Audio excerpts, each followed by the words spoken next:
I'm Rob Cedar, the lead instructor for the Serious Games and Artificial Intelligence course at Beaverworks. This course covers how to use game-like structures for scientific purposes, how to combine those structures with artificial intelligence, and how to build out both of those in working code. The students worked as teams in a modern, agile software development environment, tackling both theoretical and very practical challenges. This year, our focus has been on the algorithmic, ethical, and system-level issues surrounding self-driving ambulances. The students analyzed game-like models of the problem domain to understand how humans make decisions, to train AIs to make decisions, and to look at opportunities and emergent risks that may not be obvious at first. They use modern machine learning packages to examine technology and policy issues, and to build technical skills widely applicable beyond these particular domains. I'm very excited about how this course went. It was fast-paced and a bit of a whirlwind, but the students had a good time and learned a lot, and I think you'll be very impressed by what they managed to get done in a short time with these very advanced concepts.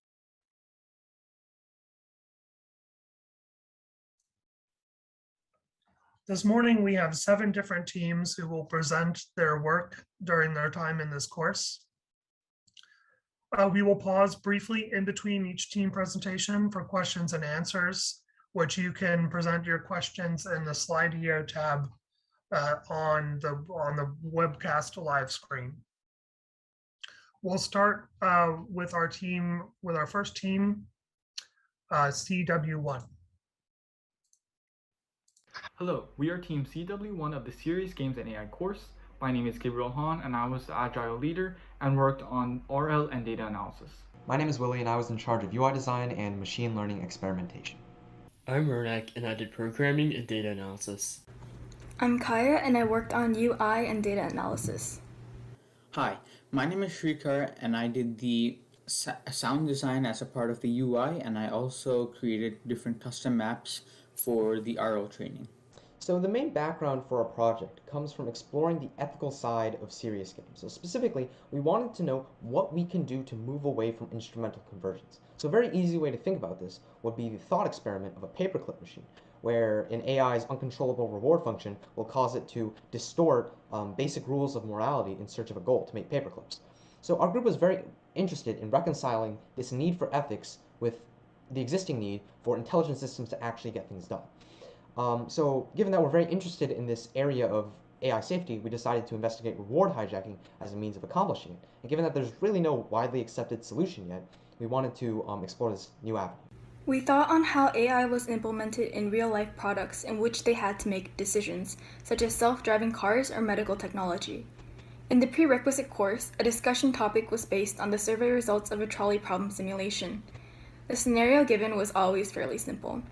Should a self-driving car doom its passengers to save pedestrians, or vice versa? The makeup of the respective populations varied in order to gauge which demographics were prioritized by the individual. In this serious game, we were given a similar ultimatum: rescuing pedestrians with different values they may have in different perspectives to see how a population might act or support in a high-stress situation. We wanted to compare the moral inclinations of human players with those of AI, which would further be reinforced with different reward systems to see if that affected the results of these decisions. The goal of the zombie simulation, if applied to real life, would be to have an autonomous vehicle that can make the most popular decisions to act as an emergency response. The research question we decided on was, what effect do moral policies have on scoring performance? We hypothesized that AI would probably choose the optimal figure to save or sacrifice purely depending on which action gained more points or lost less. Humans, on the other hand, could choose less logical moves depending on their emotional response to the acts committed in-game. Now, the game. At the beginning of our project, we were provided with the following base game. In this game, the goal is to earn the maximum attainable score with points given or lost for certain actions as shown below. The energy dictates how long the game will last, and you lose once you run out of energy, which is lost through any movement or additional damage in some cases. However, we went on to add many developments to our game in order to test human and AI behavior. The key development for this was the implementation of different moral attributes. We added 3 key modifications: social value, age, and gender. For each of these modifications, we created 2 different structures to test how both humans and AI would react to different point systems. For example, one age structure rewarded you 15 points for saving the perception of an old person, but only 5 points for saving a young person, even though there were twice as many young people on the map. Vice versa, the other age structure rewarded you 5 points for saving an old person, but 15 points for saving a young person. The same contrast was made between the human perception of the other moral attributes. The point of this was to test the limits of the AI. For example, would it kill 2 young people to save 1 old person for 5 more points to its score, or would it prioritize saving lives? Similarly, we were also curious to see if these social structures affected the behavior of humans and if they hesitated more. To make these changes easier for the user, we built the following legend. An important aspect of having all of these different attributes is clearly communicating to players what the conditions of their current play state are.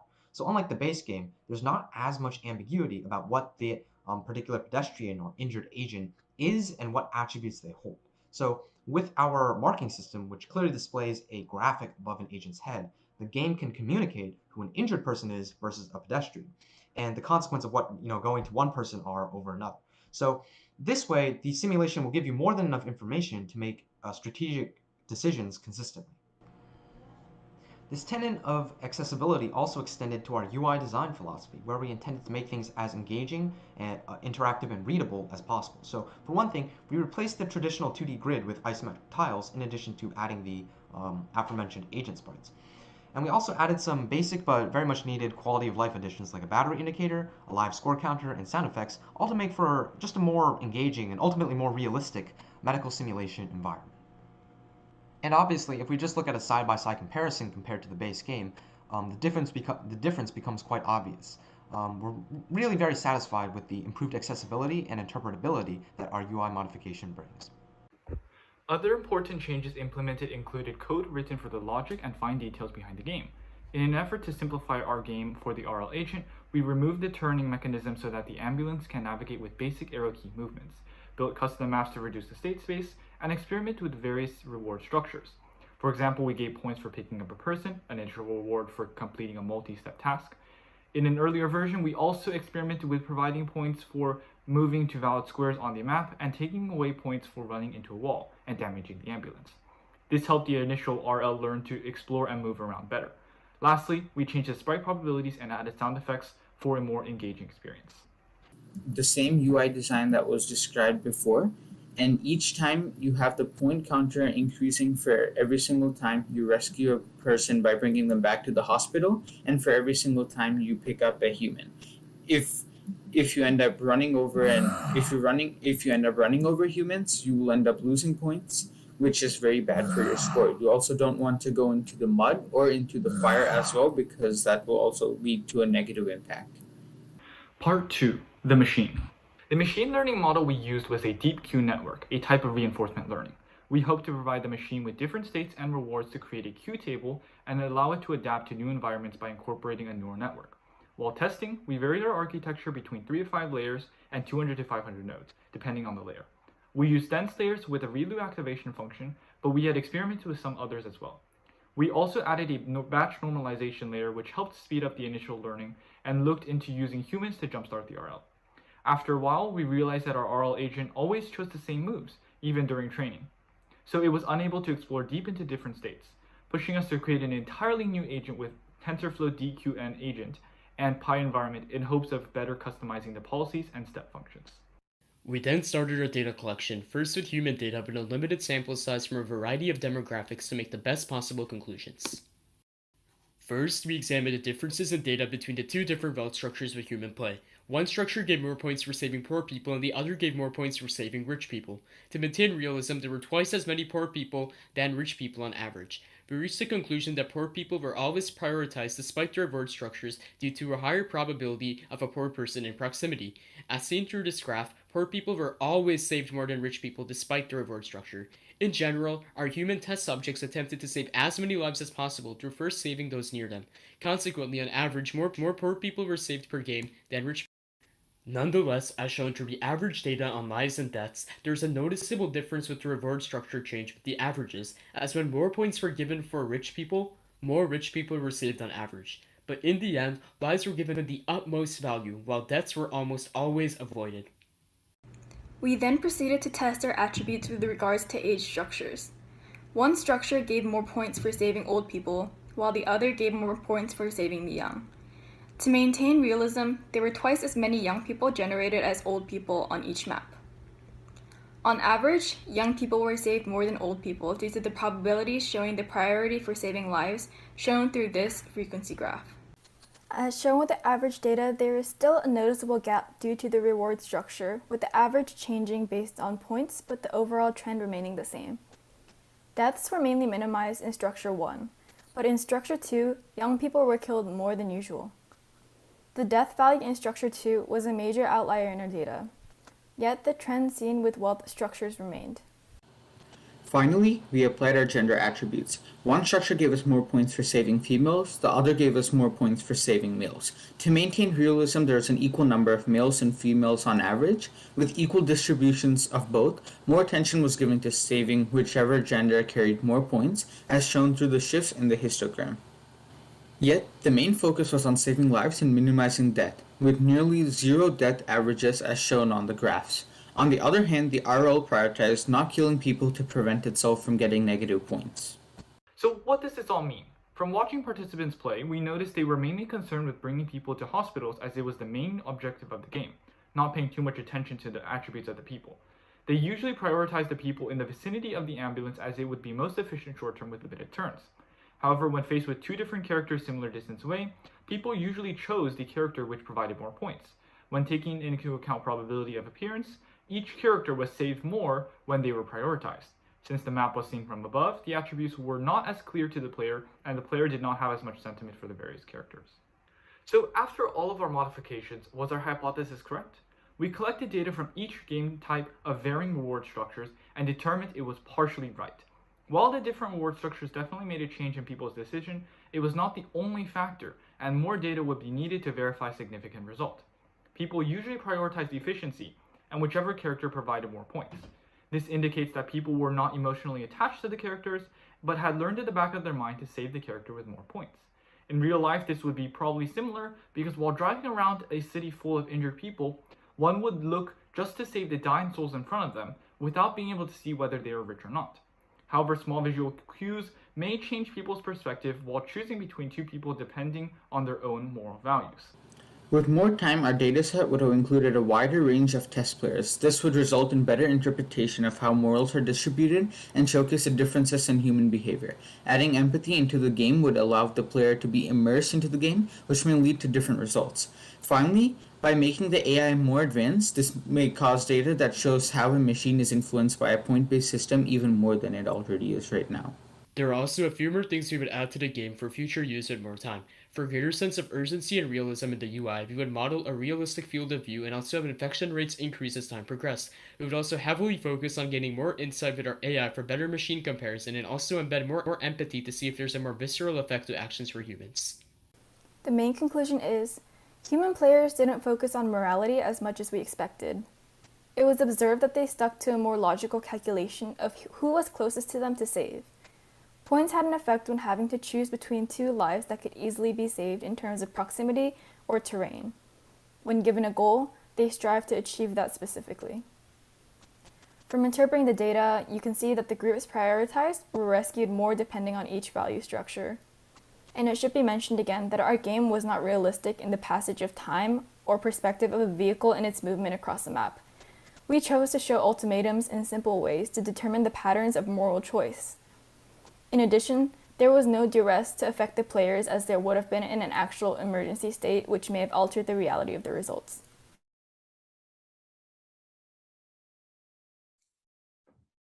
Thank you for that great presentation. We do have a question from the crowd for that team. Why were the changes to the movement necessary? The initial commands for moving had a separate move be accounted for whenever we switched directions in order to account for inertia and in physics. But the point of our game was not to focus on the realism of movement, but rather on presenting an opportunity to compare like different moral values for people that they were about to save. The realism of the movement was not as relevant. And I would just like to add on to that. The initial movement was also very unintuitive for human players, at least from our testing. And it also greatly expanded the state space to the point where the reinforcement learning was struggling. So we deemed that if we were to implement this idea of inertia for added realism, we would likely add it within the timing implementation, so we could consider both position and time as part of the inertia function. Great, thanks. We will move on to our next team so that we make sure we have enough time for all of our teams to go. Thank you. Our next team will be Team CB2.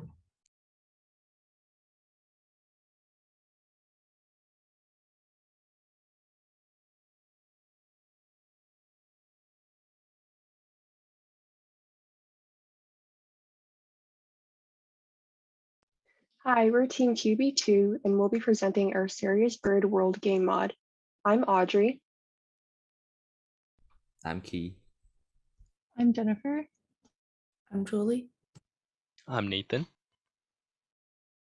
Okay, so first off, some context as to what our task was. We were asked to use the game framework given to us by the instructors, which was a grid world zombie apocalypse ambulance game in Python, and we were asked to modify it using our mod in order to study and discover interesting ideas. This matters because a zombie apocalypse, while it seems silly, is an excellent and fun tool to model and teach boring things such as disaster response readiness and the ethics of self-driving ambulances. And self-driving cars are quickly becoming a reality, such as with the Tesla Autopilot, and eventually we may even have self-driving ambulances. Pictured on this slide is the original game given to us by the instructors. There was no legend displaying when running the game, and there's only one mode, which had a goal to rescue injured and pick them up by bringing them to the hospital. And the game ends when energy runs out. So we have the symbol meanings shown on the slide, and as well as the reward systems and the energy system. So our research question for this was, how do humans and machines compare in decision making within different reward systems based on philosophical frameworks, which will be explored in the next few slides. Some of our hypotheses going in were that a pathfinding agent would prioritize whatever it sees first in anarchy, which we will talk about later on in the presentation, and that anarchy mode would be the highest scoring. Furthermore, we said that human players would probably still save injured people in anarchy, though there's no incentive, and that people would probably just follow the rules of the new reward structures, even if they clash with their personal morals, such as in State of Nature. And this is an exploratory research problem. So to provide background as to why we chose our mod, it's because of two main reasons. We have our morality and selfishness testing. We chose the three modes, default, anarchy, and state of nature, because they're easy to understand. It's faster to label it out, and it's pretty easy to understand the name based off of the definition and vice versa. It also allows us to test the existence of the state of nature, which is basically innate extreme selfishness where everyone only protects themselves. This is going to be helpful to know if we ever want to apply to the real world. And finally, this is also a pretty good framework that we can apply in future jobs in our career, because the human versus robot actions allows us to see the direct ethics and the direct statistical results and compare. So now we have an overview of our mod, which includes reward systems, pathfinding, and UI changes. So our three main modes, default, anarchy, and state of nature, basically accelerate and increase in terms of extremism is one way to put it. So the default one is basically morally acceptable. It's basically the default, but we removed the fire and the mud penalties for points. Then we have anarchy, all the points are equal. It's basically a free-for-all. It allows the players to basically express the most out of what they value the most and what they will go for the most. And finally, we have the state of nature, which is where you prioritize yourself. The overall point scoring is the lowest in terms of statistics, but when it came to player results, it's actually relatively high. So that's something to keep in mind. So for our pathfinding agent, we turned our 2D zombie grid into a graph representation so we can traverse upon that. And it also uses the same reward systems described in the previous slide. For a high-level overview of our algorithm, it finds the shortest distance to a specified target, which changes depending on whichever mode you are in. We also added some sprinkles to this by adding edge weights to grid objects. This allowed us to prioritize not squishing pedestrians. It tries not to drive in hazardous terrain such as mud or fire. It avoids hitting injured people when it's already carrying one. And it also gets a battery when it's low powered. There are some other factors such as zombies that will affect the pathfinding agent's behavior. When zombie mode is activated, the pathfinding agent will prioritize hitting zombies during its path to whatever target. and each surrounding zombie in a 3-block radius from the ambulance has a 2% chance to activate the mode. Here's a before and after of our UI, user interface. The UI changes we made are the additions of a start screen, end screen, and game screen improvements, which we'll go more in depth about in the demo. So now moving on to our mod demo videos. First up, we have our human playthrough. Welcome to Team QB2's project. This is our zombie grid world, Team QB2. Alright, so for our gameplay here, we're going to be heading into our default mode. Before we start playing, we have some additional UI changes for our mod. On the left side is the original game, just this game screen right here, but then we added some new stuff on here on the right. We have game-specific instructions. In the middle, we have our title, My Zombie Grid World, the name of our game. Right below that, we have our energy left, which limits the amount of moves that we can make. Our score to the right, and then below is the legend, which shows the point value or the meaning of each symbol. As we enter gameplay, we can see Nathan trying to save a person. This is because it's in default mode where you're encouraged to save people. However, in Anarchy and State of Nature, you gain points from running over injured people, which would have changed gameplay. Furthermore, you can see Nathan also basically always return to the hospital before going out. This ensures that he doesn't run over an injured person as he goes. This is the key difference between the default mode and every other mode, because you want to save injured people instead. And here in the end screen, we have game over in bold text, the quit button, our score for that play, which is 51, the high score for this specific game mode, as well as some stats. Right below it, we have the zombies, pedestrians, and injured squished, as well as how many injured people I saved. And on the right, we have our score performance chart, which shows the history of our game attempts, as well as our point value for each of those game attempts. Thank you for watching our demo. This was Team QB2. So now we have a machine playthrough demo, which demonstrates our pathfinding agent. So over here, we have our machine game environment. So I'm just going to do a quick demo on what it does. So this is all machine controlled. I am not controlling this robot as of now. And you can see the machine delivering patients, obtaining batteries, and such. Sometimes it might squish a pedestrian in order to get a new battery. So next we have some graphs and statistics from our gameplays. For human gameplay, we collected data from 89 games total across 14 people. For machine, we collected data from 18 games. These bar graphs show the average number of zombies squished, pedestrian squished, injured saved, and injured squished for each of our 3 modes, default, anarchy, and state of nature. The average numbers for all actions are typically higher for human than machine. We can observe that humans tend to follow the set point systems pretty closely, especially in default and state of nature mode. Something interesting to note is that in anarchy mode, even though the point values for all actions are equal, the average number for each of these actions are not. This means that humans likely do hold some bias in their actions outside of the reward systems we set. We can also see the machine graph is quite similar in shape to the human graph, which could imply that the pathfinding we used was similar to common human strategy. However, these machine averages have less variability than human, and the machines seem to fare worse overall in state of nature, our self-preservation mode, which is very interesting. Here we have both human and machine play box plots of scores for each mode. The human distribution tends to skew more right than the machine.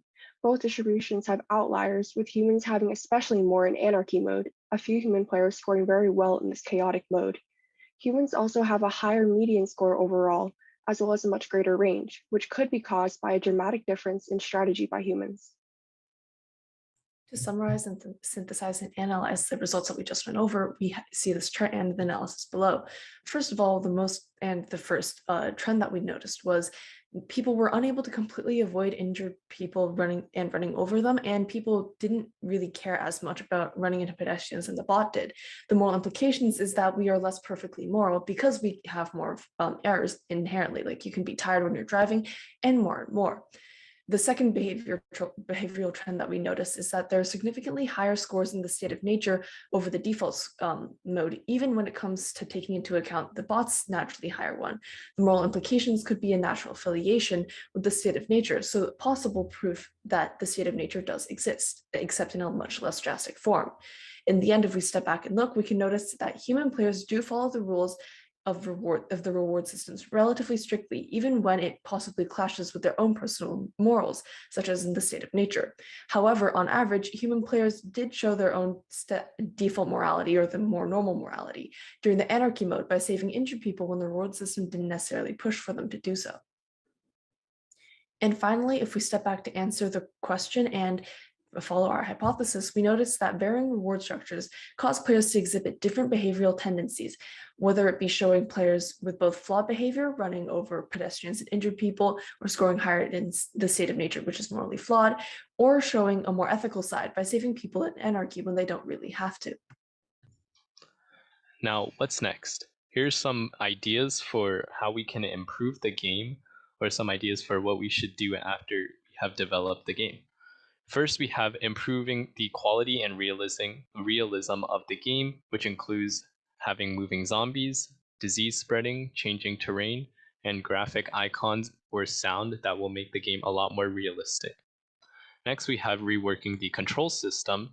Right now, it's not that intuitive because you have to turn and then move, but having a movement system where all you have to do is press the arrow keys and then you'll move to the next tile is a lot more intuitive and easier to use. The third thing is actually training reinforcement learning agents, or AI, on the game instead of having a pathfinding algorithm is a good way to actually train AI and watch their behavior as they trek through the game. And the fourth thing we came up with was further tinkering with the reward structure so that we can create a more strict environment for more strict decision making, and also having more moral dilemmas within the game. Thank you for listening to our presentation.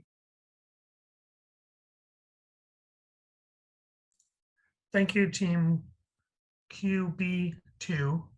Next will be Team DC1.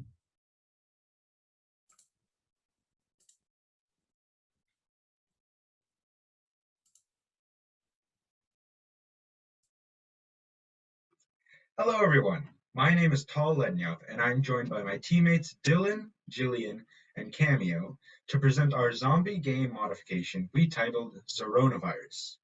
In an age where COVID-19 affects our lives on a daily basis, our group wanted to make an experiment based on the spreading of a disease to see how the rate of a spread affects response strategies, which is very relevant and applicable to COVID today. So starting with our motivation, all of us were interested in topics like more machines, as well as all the tough ethical decisions that RL machines have to make. We decided to implement these ideas into a serious game where a zombie virus constantly spreads and infects pedestrians. Our research question was, in a game where a zombie virus spreads, how will the rate of the spread affect players' decisions of squishing zombies or saving bite victims? In very broad terms, every specified amount of turns, each zombie on the map would infect its closest pedestrian and turn them into a bite victim. Our hypothesis was that a faster spread rate would result in players favoring saving bite victims more often than squishing zombies. So now we're going to talk about the original game and how we modified it. So the game is centered around the zombie apocalypse, where the player is an ambulance driver in a grid world. So the grid world is shown at the bottom. And you can see that the grid is made up of cells that are labeled or colored based on a random world generation. So on the right, you can see a legend that basically tells you what cells correspond to what. For example, the purple reddish color cell on the grid basically signifies that it's a hospital. And the characters where the cells are labeled like P, which stands for pedestrian, I, which stands for injured, and Z, which stands for zombie.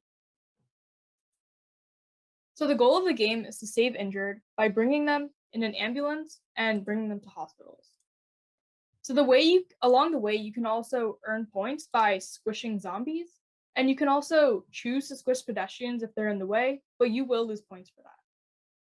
However, every move you take must be carefully thought out because your energy is limited. Every move spends 1 energy point. So every turn you make and every move forward you make kind of spends 1 energy point. And the game ends when energy equals 0. So what we changed in the game is that the zombie virus is now contagious. So after a certain amount of moves, the nearest pedestrian to the zombie, which is shown initially in green, will become injured. So this is different from the original game where the pedestrians and the injured people were more static elements, where the pedestrian over time never became an injured person. They would always stay a pedestrian until the end of the game. However, in our mod, the pedestrian slowly becomes an injured person throughout each wave. So more and more people will become injured as you play the game. So players essentially must choose between saving pedestrians by squishing nearby zombies or saving injured by bringing them to hospitals. So another thing to note is that multiple zombies can target the same pedestrian. So that means like even if you kill off one zombie, you still have to be careful that there isn't another zombie that is targeting that pedestrian, or else that pedestrian will still turn no matter what. And you also should note that whenever you squish a zombie, you lose energy points. So you kind of have to be careful about what decision you make. So you can see at the bottom of our grid world, you can see the different statuses that we've added to our pedestrians. So in green basically means that they are targeted and they will turn sooner or later. Orange basically means that they're at risk, and it kind of signifies the halfway point. So they're kind of halfway in between the wave where they will become infected in a few extra moves. And when it's red, that means you're 1 move away from becoming infected and you should hurry up to save them. Now we also changed up some of the UI in the game just to make it easier for the player to understand the game and how it kind of works. So we have the start screen, and the start screen will then load into the story, which is what I described before, about the zombie apocalypse, and as an ambulance driver, you're trying to save the city. And we summarize the goal as do the most good as you can, and we left that up to the player to interpret what that meant, so that that would influence their decision when playing the game. We also included instructions on how to play, and that includes the controls and a few extra rules that they should know about before starting the game. And then we move into the game. So on the right, you can see the legend, and the legend basically describes each cell and what it is for the player. And it also tells them how many total moves they've taken, the energy remaining, and the moves until their next wave. So they should kind of watch these on the side as they play just to be aware about the status of their situation. So you can see in the middle, that's where the player always starts. The ambulance always starts in the middle of the grid, and the ambulance is signified by the greater than sign.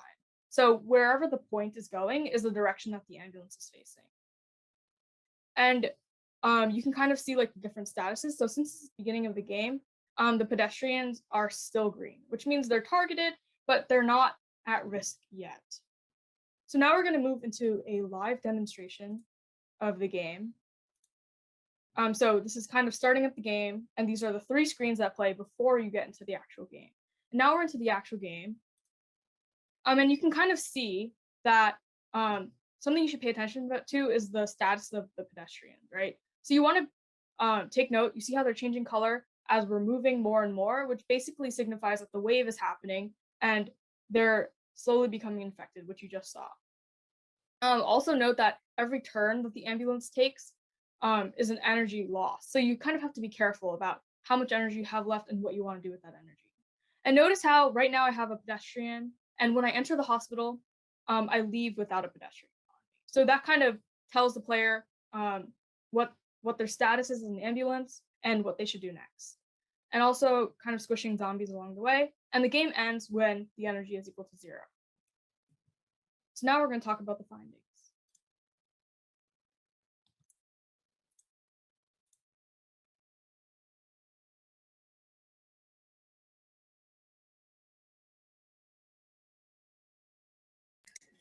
Okay, so I'm going to talk about data collection and analysis.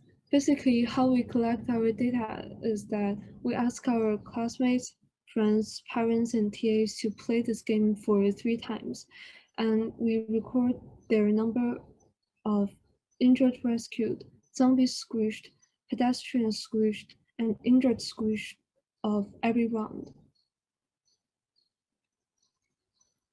Our first finding is that the percentage of injured rescued in trial 3 is greater than trial 2, which is also greater than trial 1, which means people rescue more and more injured when they are playing like more rounds. So the percentage is calculated by, for example, the percentage of injured rescued is the number of injured rescued over the numbers of injured rescued plus zombies squished plus innocent people squished, which is the total objects eliminated from this map. Also, the percentage of zombies squished in the 3 trials are similar.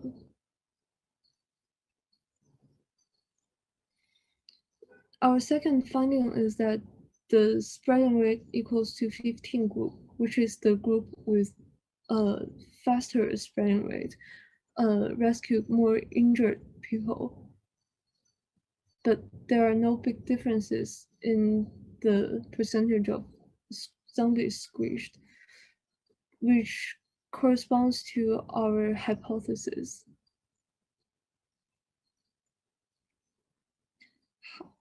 The third finding is that the group with the slower spreading rate killed more innocent, which is different from our hypothesis. But then we checked the data and found that there's one outlier killing many more pedestrians and injured comparing to others. These numbers, like the two numbers in the middle shows the pedestrians and injured squished. And as we can see, it's like around 50%, which is a lot comparing to others as shown in the graph below. While our group is very happy with the progress and the application and the modification we made, we have many other plans that we plan on implementing with more time. The first of which is to use machine learning to train a reinforced learning agent to run our mod so that we can see how a machine will react to the different stimulus of the changing spread rate. And we can compare that to the human players' data. Second, we want to have less random and more controlled amount of starting zombies, less random maps. So this means we would make custom maps with a set amount of starting zombies. And right now we're just using probability to determine the map and also the amount of starting zombies. And if we could control the zombies, that would be much better for our data. And third, we want to have bite victims also turn into zombies, so there's a bit of a cycle. Pedestrians will turn to bite victims, and then bite victims will then turn to zombies, which will just make the game more interesting and dynamic. Fourth, we want to make all the zombies start in one area, which is more realistic to an outbreak starting in one area and spreading across the map instead of just random zombies appearing all over the place. Next, we want to analyze what people do every step of the way in the game to get a more full view of their strategy. Right now, we just collect data, as you saw before. We collect the total amount of squished zombies, squished players, squished pedestrians, etc. But if we collect data on every step that the player makes, we'll get a better understanding of their strategy. And last but not least, we have a couple of UI changes. The first of which is to make an infection timeline, as you see on the bottom, to better show and display the wave and the time remaining until the next infection spread. And it follows the same color pattern where green, you're fine, yellow, it's getting closer to the spread, and red, you have one move until the spread occurs. And last, we want to display which zombie is targeting which pedestrian using arrows, which you could see in the top right. And there will be an arrow from the zombie to the nearest pedestrian. And this is just for the convenience of the player so that they could see which zombie is targeting which pedestrian. They don't have to do the calculation of distance in their head, and they'll be able to see exactly which zombie they need to squish to save a pedestrian. And that could really change the data. Thank you guys so much for listening to our presentation. We hope you enjoyed our project.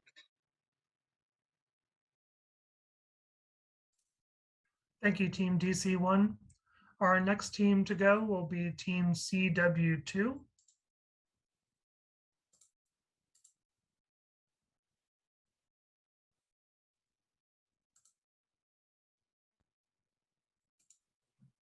So our project is Dynamic Zombies, Luck and Strategy in an Apocalyptic Game World, and it's by Kiara, Julia, Hannah, and Gavin. Kiara isn't filming with us right now because she's having technical issues, but her voice will be here.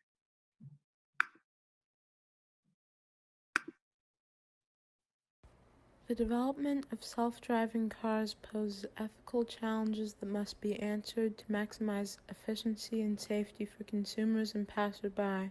For example, how a self-driving car should respond in emergencies that could cause dilemmas such as a potential collision or, in our game's case, a zombie apocalypse.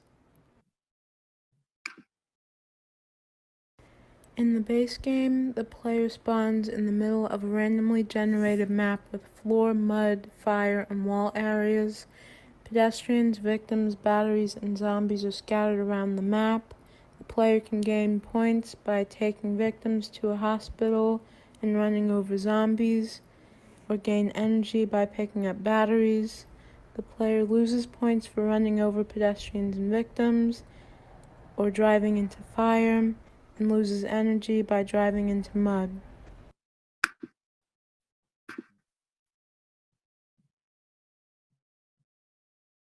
In our game mod, pedestrians, victims, and zombies have the ability to move one block randomly every time the player moves. Pedestrians can also get infected by nearby zombies as they gradually turn into victims, and when their health becomes 0, they become zombies. We also have different age cohorts for pedestrians and victims, which also mean different health attributes. And these elements determine their infection rate and how much overall health they have. Finally, we have improved UI with visually appealing and easily identifiable blocks and icons. The addition of sound effects, an energy bar, and the visualization of points achieved each turn help engage the player in the game. In the base game, we have basic color blocks to denote areas of the map, and we also have keyboard characters to denote NPCs. But poor UI design and the static environment disengage the player from the game. In our game, we have obvious sound effects to indicate player action and different sprites to represent different aged NPCs and victims. Players are supposed to strategize about how they move the map in order to maximize points. Our reward system is very similar to the base game, so we also have that you gain points and also for leaving pedestrians alive by the end of your turn.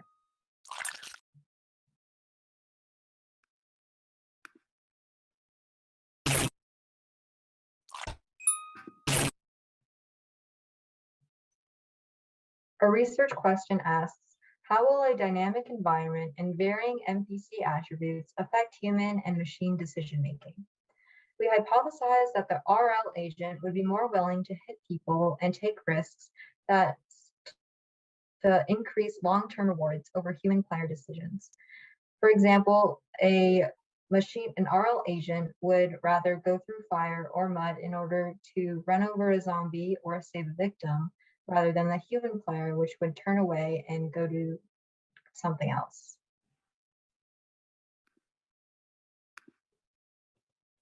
So for our data, we collected it from both humans and machines. For our human testers, we first explained the game to them, such as the rewards and the different features that we implemented. And then we let them play a random practice game so that they can get used to the controls and to prevent any mistakes that would result in data that misrepresent their actual decision making. Then for the actual data collection, we had them play 5 preset maps. For the machine data, we trained the AI and then let it play the 5 preset maps multiple times. With each play, we collected data on what map is being used and other stats, such as the NPC squished, picked up and saved, their age groups, the batteries picked up, and more.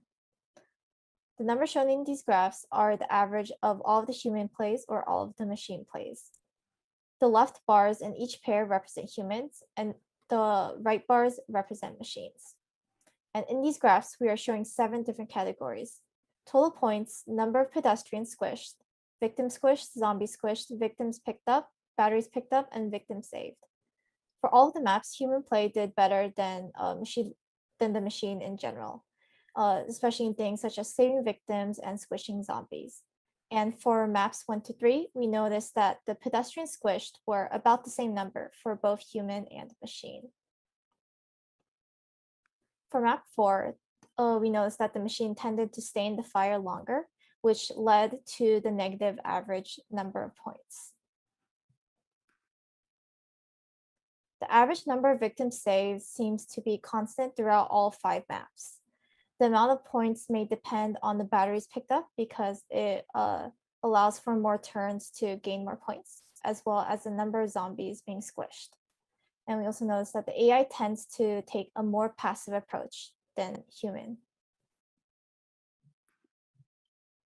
So the general trend we found across all 5 maps was that the humans were far outperforming the RL agent.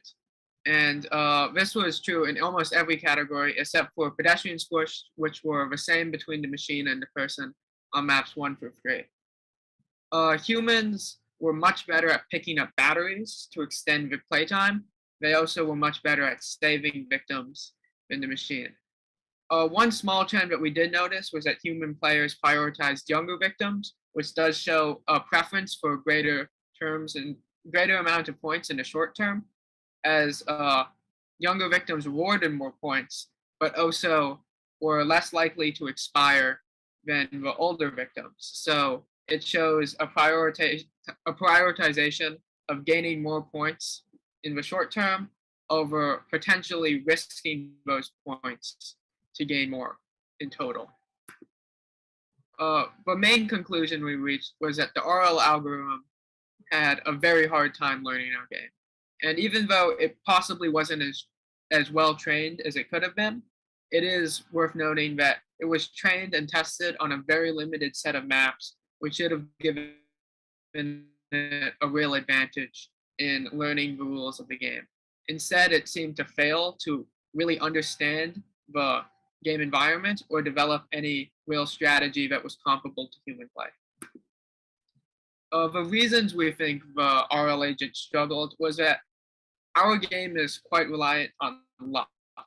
So the quality of the machine learning algorithm's strategy wasn't always reflected in its score and rewards. And the constantly changing positions leaves a lot out of the machine's control. So some very important things that we did, like the post-game rewards, which rewarded players for keeping pedestrians uninjured until the end of the game, were often far outside of the controller's power to affect, and created seemingly random scores, just regardless of its strategy.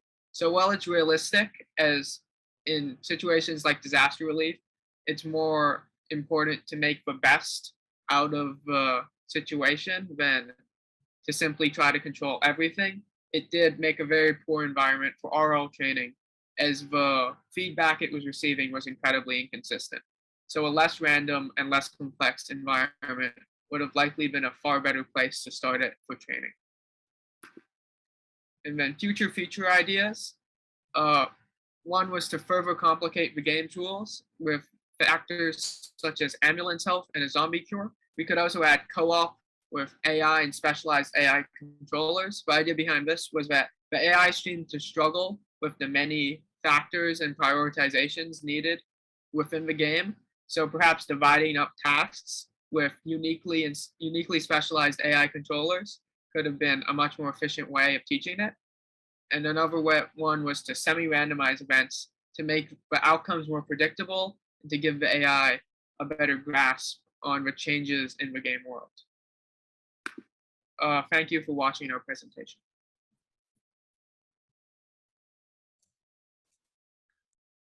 Thank you, Team CW2. Next, we will have Team QB1. Take it away, QB1.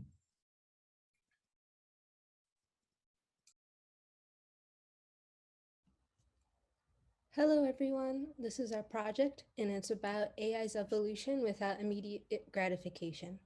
Our team is QB1 and it consists of Jonathan, Eric, me, myself, Rihanna, and Maxwell.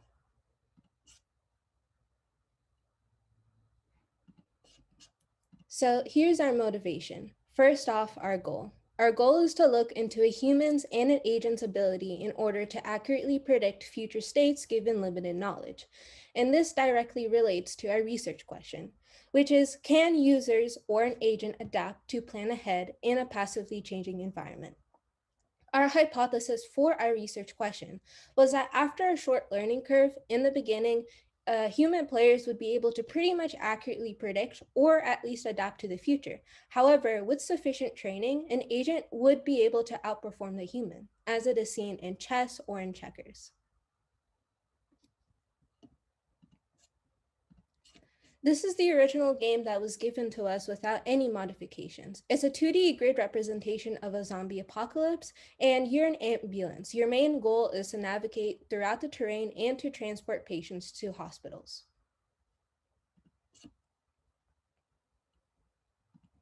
Here's our new game, which has a few specific modifications. Our first modification is the evolving environment, where the environment passively changes and does not depend on the user's actions. Some of these include the fire spreading, walls collapsing, and of pedestrians and zombies moving. Our second modification is the fog of war. Since this is based off of a citywide disaster, your map starts out with perfect knowledge of where everything is, all the fires, the walls, the hospitals. However, as the situation progresses, the environment will change. So outside of your view radius, which is a 2-block radius, tiles are displayed at their last known value. Injured people will be shown map-wide because we assume that they have sent out an SOS signal to you. We've also added UI changes. The graphics are a lot more intuitive. As you see, we've added some sprites as well as a score in the energy marker, and the scale has been decreased to an 8x8 grid. So before we move on to some demos, I'll first be going over some specific rules and rewards. So firstly, zombies and pedestrians move randomly while outside the view radius of one another. When zombies enter a 2-block radius of pedestrians, they chase the pedestrians down, and when that happens, the pedestrian becomes infected, also known as the term zombieing, and after 10 turns, the zombieing will turn into a zombie. When a zombieing is created, 3 points are deducted. When a zombieing becomes a zombie, 7 additional points are deducted. Additionally, as fire spreads, if it spreads onto a block within the NPC will be purged. Each turn, the player passes in fire results in a 2-point deduction. Saving both zombies or injured people result in a 20-point reward. Running over pedestrians, injured people, or zombies results in a 5-point deduction, and running over zombies provides no points. The ambulance can only hold 1 patient at a time. This is the map we trained we had both humans play on, and also we trained our agent on. Here we have an injured person right next to a fire, meaning that if you don't save them soon, the fire will likely consume them. But also here we have a pedestrian right next to a zombie, meaning that within the next few turns, they'll turn into a zombie and will need to be saved within 10 turns. But also blocking the path to the hospital, we also have another injured person. This means that there's a high likelihood you won't be able to save all 3 people. So now I'll be going over the human play demo.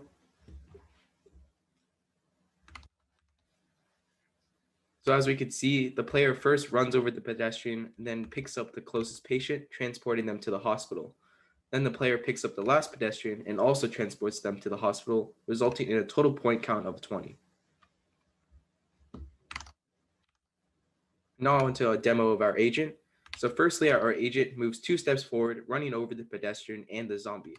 Now the agent has stopped and is currently thinking of new steps to take, using up its energy during the process. And it'll keep using up energy until it finally decides to make a turn, and then it'll keep using up energy and keep thinking until it finally decides to turn and move straight into the fire. So as we can see, our agent currently is not very intelligent. However, with more extensive testing, we predict that it'll become much smarter.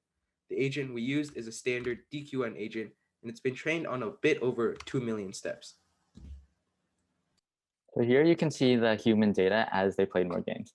So looking at the score chart, you can see that their score didn't exactly improve over the 50 games they played. But if you look at the bottom two graphs, you see that their strategy did change. On average, they squished more pedestrians and they squished less zombies. Let's see how that happened. So looking at this map, at the beginning, their first strategy was to just wait for this pedestrian to turn into a zombie. Then they either went around, squished this injured person and went to the hospital, or they went all the way around. But that was just consistent. They went for the zombie. And then their next evolution of the strategy, since that only rewarded in so many points, was to just ignore the zombie entirely, losing 3 points when the pedestrian turned to a zombie, and then another 7 points later on when the zombie turned into a zombie. So they just ignored that and they picked up this injured person, and they were also likely able to pick up the other injured person since they didn't spend as much time waiting. But that means they lost 10 points just out of the blue for letting the pedestrian turn into a zombie. So the last evolution of the strategy was to just run over the pedestrian, because you only lose 5 points when that happens. And you also don't use that many moves. You only have to go forward and then turn, and then you're on your way, and you still have a high likelihood of getting both injured people. Looking at our agent data, you can see that our agent didn't necessarily improve as well. As you can see, it only had one data point where its overall score was actually positive. But if you look at the average pedestrian squish and average zombie squish, you can see that it also had the same trends. Although it didn't necessarily learn to play the game and get positive scores, it did learn that the best first moves were always to just squish the human and squish the zombie as well. So our conclusion is that with the data that we collected so far, there's no statistical evidence that either humans or AI evolved within our environment. However, this might be a bit biased because the data or our environment might not let humans and the machine adapt and show a point result, because we did see them start to squish the first pedestrian for both humans and the agent, but it was not accurately reflected within the points. So we might have to edit our environment in order to better reflect the data.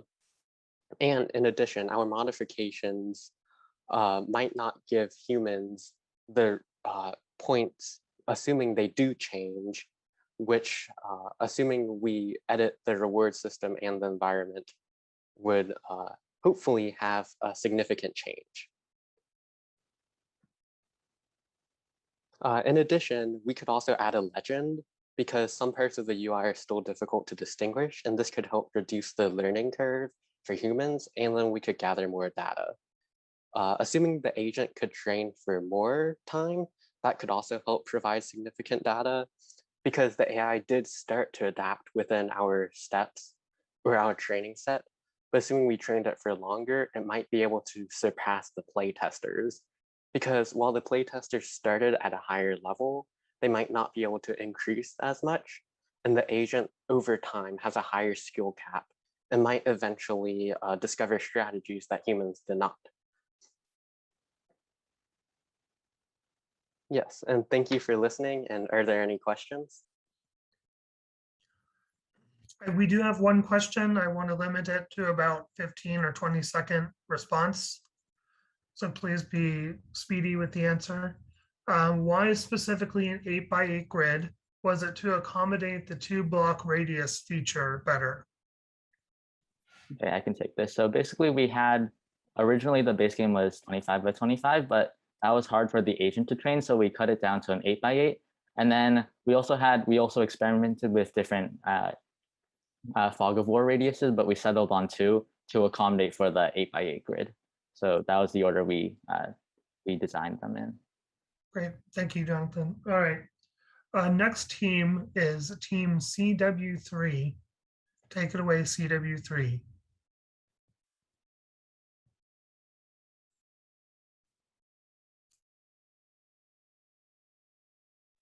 Hi, I'm Marianne, and I'm with my teammates Maggie, Elena, Amanda, and Ethan, and we will be presenting Wildfire Rescue from the Serious Games and the AI course. So the question that we tested is about the ethics of self-driving cars, and it is, in comparison to humans, how does a pathfinding algorithm prioritize search and rescue in spreading fire?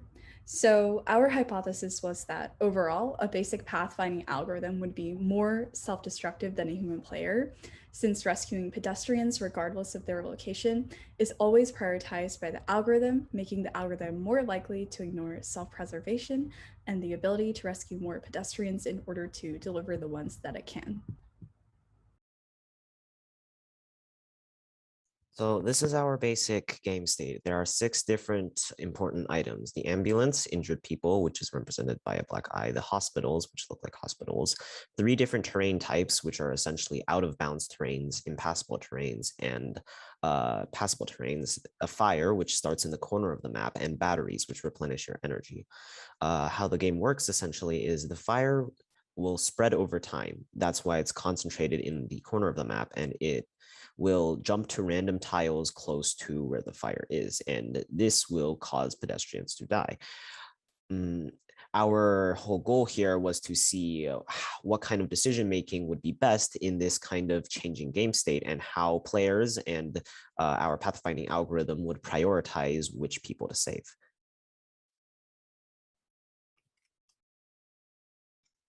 Okay, so we have for you now a demo of a human playing our game. So we just wanted to show you what basic gameplay would look like. So we see here basic turning and moving forward, picking up batteries, which replenishes the energy bar that decreases with every step. And then picking up a pedestrian, which is marked by the eyes, and dropping them off at a hospital. You can see also that when a pedestrian is in the fire for 5 steps, it will burn and disappear from the map. However, you can still pick up a pedestrian that's in the spreading fire and move them around in the fire without them taking damage. Now, you can also see that the spreading fire is northbound, so it actually is more likely to travel in the north direction, but will also travel in the other directions. So depending on which corner this fire starts in, this can affect gameplay. And then this is our end menu. You can see the scores. And that's pretty much it.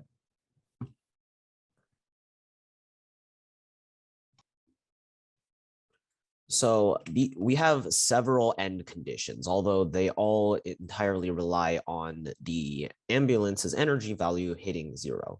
You have 3 choices of moves. You can turn right, turn left, and move forwards, and each move takes up 1 energy. Spending a turn in fire will cause an energy cost, and when your energy hits 0, the game ends. We made the fire cost a lot more than the move cost, so that there would be a significant impact for when the ambulance does spend a turn in fire, so that the player has to be more strategic with how they move. And our scoring system is based on how many injured people you can save. Picking someone up and taking them to the hospital gives you 9 points, and running over an injured person gives you -1 points. The goal of both the pathfinding algorithm and the player is to maximize the number of points obtained. For the machine play, we used a pathfinding algorithm to find each move that the ambulance should make. The algorithm uses Dijkstra's algorithm, and the length of the path is defined by energy. Some energy values that we used were defined by gameplay. For example, if the ambulance steps forward or turns left or right, the energy will decrease by 1. If it spends a turn in fire, the energy will decrease by 3. If the ambulance collects a battery, energy should increase by 20, but we won't use this in our calculation because it will cause negative edge weights. Other than the energy defined by gameplay, we also added some other energy values to bias the algorithm towards certain behaviors. For example, if the ambulance runs over a person, we will decrease the energy by 20. And if it doesn't pick up a person in the current turn, we will decrease the energy by 5. Since there are negative edge weights, the algorithm must choose one of 2 choices for the path that it's going to take. First, it will calculate the distance from the ambulance to an injured person to the hospital and then to a battery, which is the path shown in red. If the ambulance has enough energy to make this move, then it will go in this direction. Otherwise, it will go directly to the nearest battery, which is shown in yellow.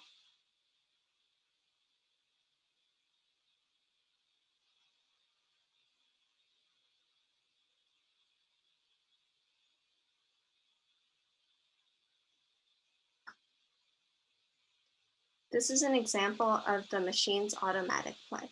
The game mechanics are exactly the same as human play with going forward or turning left and right.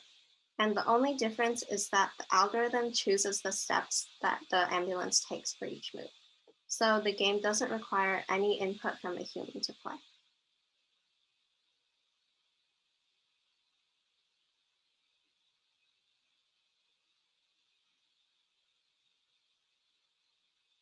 So we collected data from 652 machine plays and 25 human plays. On average, the machines saved slightly more people, and this resulted in their higher average score. And the machines also had more turns per game, meaning that they lasted longer than the humans. However, this could also be because the machine will sometimes choose to fetch batteries that are closer rather than going to a person who might be farther away.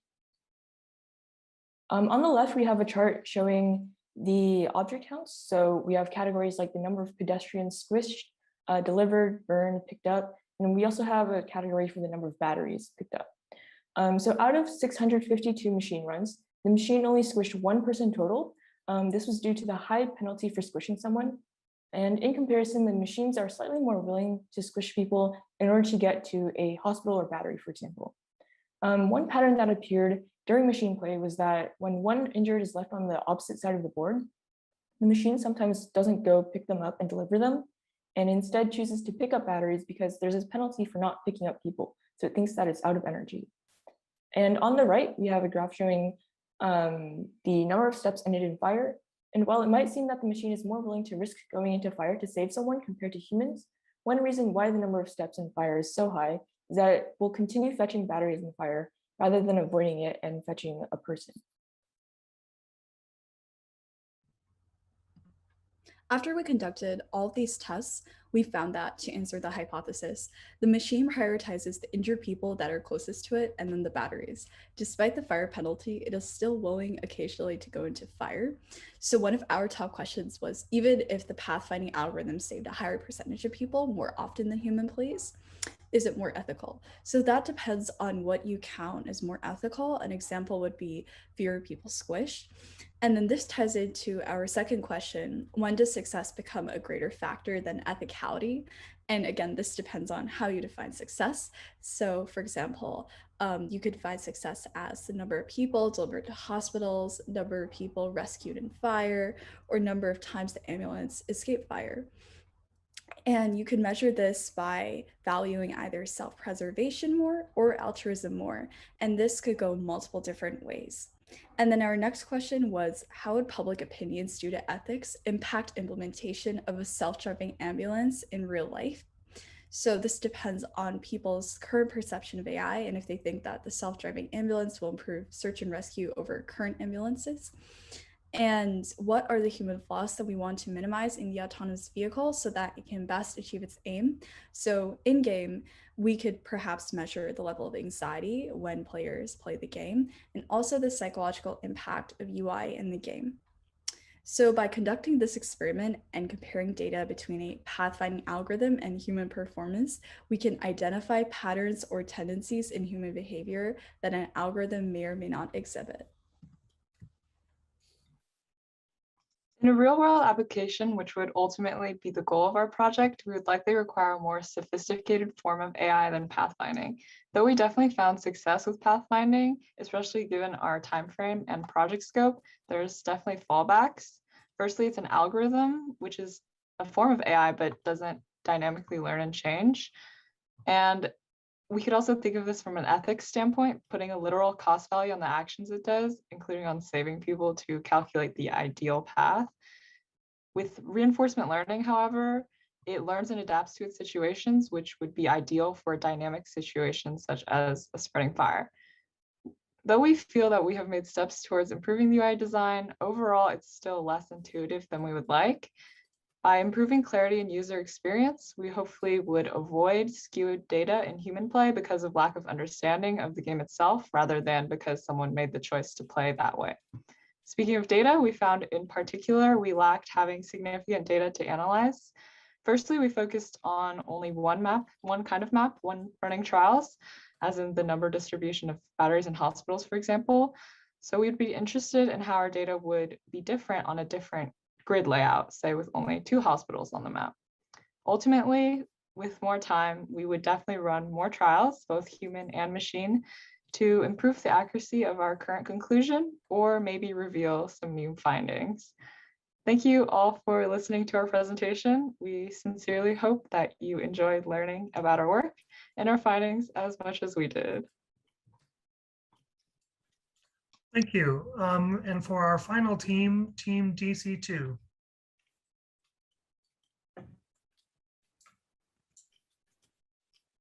Hi, so we are Team DC2, and for our research project, we investigated how a stressed environment affects the paths players take during a game.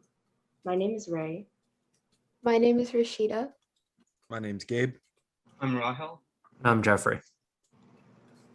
So for our project, we wanted to investigate how players would react to a stressed game environment where zombies could move around and potentially turn pedestrians into zombies. We wanted to know if players would opt for short-term or long-term gameplay, or if they would take riskier paths like going into penalty zones such as fire or mud more often based on the setting they were playing in. As a group, we predicted that players would tend to take less risky paths in a stressed environment. We also thought that in a more stressed environment, the ability of the players to plan ahead would be hindered, resulting in a shorter average gameplay for those playing in real time.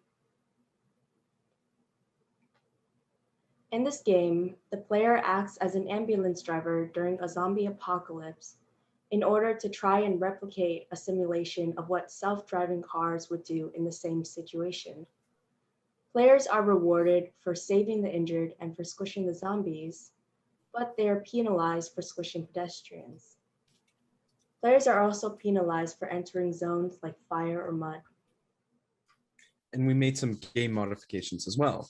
The two main modification game modes that we made is one where the zombie moves every couple of seconds, which would induce more stress. And then another one where the zombie moves alongside the player. So that would be like you make a move and then the zombie would as well. This would be like our control and be less stressed. We found other ways to stress the environment, such as allowing the zombies to like injure and kill the pedestrians. And then we improved the UI. And by doing that, we made a start and end screen, and then we had a legend. So that's our start screen. On the left is the turn-based movement. On the right is the real-time. The turn-based is, I'm moving pretty quickly, but it is moving every 3 turns I make, the zombies move once.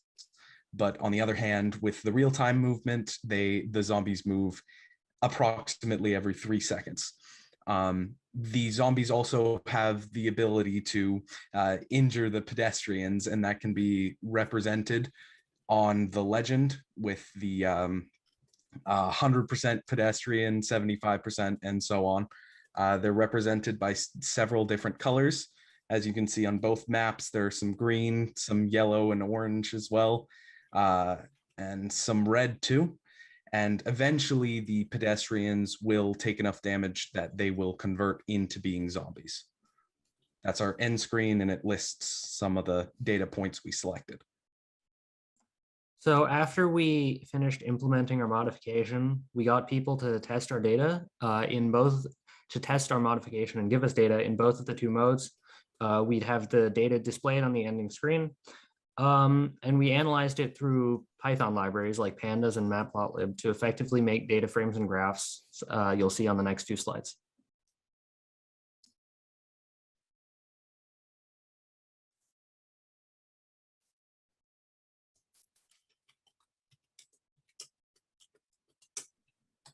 So looking at a side-by-side comparison, we noticed a few major points is that the total people saved by turn-based is more than it is for real time, and the total people killed was less by a huge margin than for real time. We also noticed that the score was about 10 points higher, and that the amount of turns taken was higher, and we'll go into deeper analysis of these in the next few slides.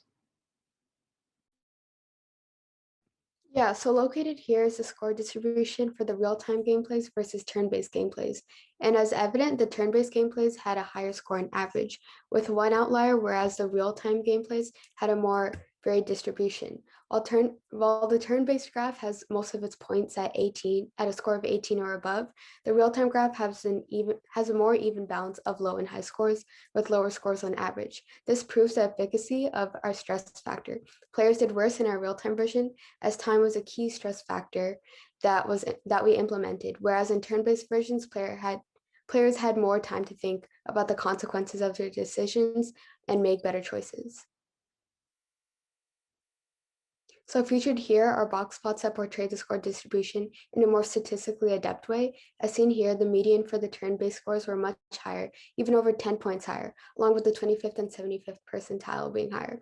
The range is much higher though, and the turn-based gameplays actually resulted in negative scores, while the real-time scores only resulted in non-negative integers. So the interesting finding we had was revolved around battery usage. Every game, players would have 50 turns to squish as many zombies as they could and save as many injured as they could. However, if they picked up the item called the battery, the amount of turns they would have to do this would increase by 20 points. A trend that we noticed was that the amount of batteries collected and the score would be directly proportional, meaning that if a player collected more batteries, they would usually end up with a higher score. Another thing that we noticed was that in real time, the averaged amount of turns was 63, and in turn-based, the amount of average turns was 91. And looking at these two data points together, we realized that the cause of the difference of average points between the two is actually the amount of batteries they collected, meaning that the reason why real-time and turn-based have such a huge gap in points was because turn-based players tended to collect more batteries. And what does this prove? It proves that we were successful. The data we collected reveals that players tend to opt for short-term gains in real-time zombie movement, so the players tend to kill zombies and save victims instead of picking up batteries to elongate their gameplay. This resulted in a lower average scores for players in real-time environment. And this proved that in a high-stress environment, players tended to have their long-term decision-making and long-term planning hindered by the stress. In the future, there's a few things we'd like to experiment with. We wanted to look at other factors like gender, age, or race to make players decide who they wanted to save more and see if their decisions changed based on the stress they were facing. We also might want to look at other stress factors like a timer or a distraction to compare with things like the real-time movement we were using. And we wanted to use custom maps to give us clearer data that wouldn't be skewed by randomness as much.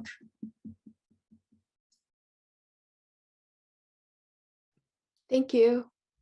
Excellent. Thank you so much to all our teams. It was definitely our pleasure. We were all very impressed. Thank you all to the audience for engaging and for the questions.